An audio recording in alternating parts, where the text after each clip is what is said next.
Uygur eli. Son günlerde Doğu Türkistan'da Müslüman Türk kardeşlerimize uygulanan zulüm kamuoyunun malumudur.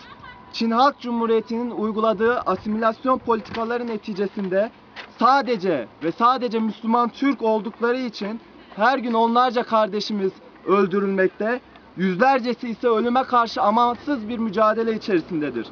İşkence, açlık ve sefalete karşı var olması mücadelesi veren kardeşlerimiz bizlerden uzanacak yardım elini dört gözle beklemektedirler. Pekin yönetimi Çin'in kuzeybatısında yer alan Sincan Uygur Özerk Bölgesi'ndeki petrol ve minerallere gözünü dikmiş bir durumda. Bu hedefine ulaşabilmek için de tarihten beri o toprakların sahibi olan Uygur Türklerine karşı asimilasyon politikası gütmektedir. Ölüm tehdidiyle evlerinden, yurtlarından edilen soydaşlarımız yerine Çinli göçmenlerin yerleştirilmesi, uygulanan politikanın nedenli sinsice ilerletildiğinin bir göstergesidir.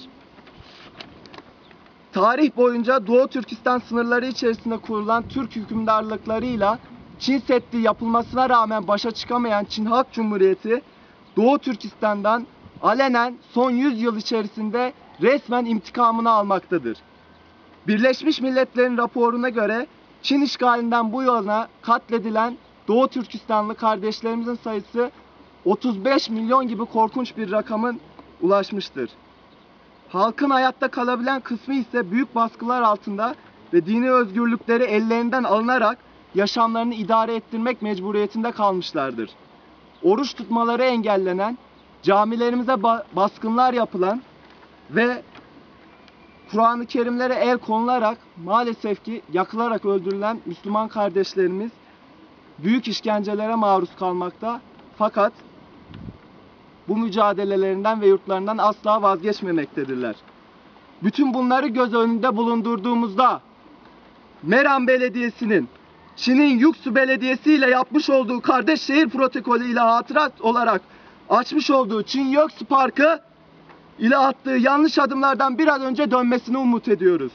Bu yanlıştan dönülmediği takdirde ne tarih ne de Doğu Türkistanlı kardeşlerimiz bizi affedeceklerdir. Bu insanlık dışı zulme bir dur demenin vakti gelmedi mi? Kardeşlerimize karşı uygulanan bu soykırıma karşılık ülke olarak daha ne kadar sessiz kalacağız? Biz Konyalılar ve Konyasporlular olarak elimizden ne gelirse yapmaya hazır bulunduğumuzu ve önümüzdeki günlerde bu hususta faaliyetlerimize devam edeceğimizi siz basın yayın organları ile tüm kamuoyuna ilan ederiz. Daha fazla geç kalmamak ümidiyle hem Türk hem Müslüman affet bizi Doğu Türkistan Konyaspor Taraftarlar Derneği.